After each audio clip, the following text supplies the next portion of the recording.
In today's video, I am going to teach you how to create wireframes in Miro. To get started, open your web browser and go to your Miro board. You can do this from your Miro dashboard by selecting the board you want to work in, or by opening a direct board link if you already have it.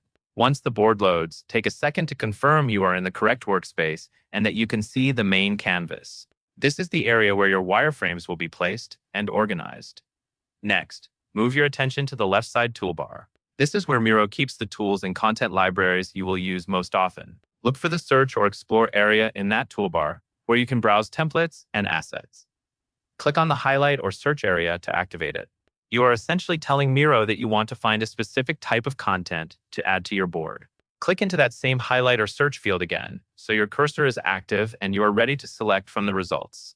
This second click helps ensure the panel is focused, especially if you were previously clicking around on the canvas. Now, in the Results panel, look for the listing that shows wireframe-related items. You should see something like a group of results labeled with the word wireframes, along with a count of available results.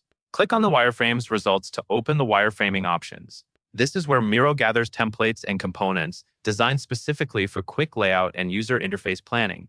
Once you are inside the wireframes results, find and click on wireframes. This opens the dedicated wireframing library, where you can start choosing the wireframe elements you need. From here, you can begin placing UI components onto your canvas and arranging them into a clear layout.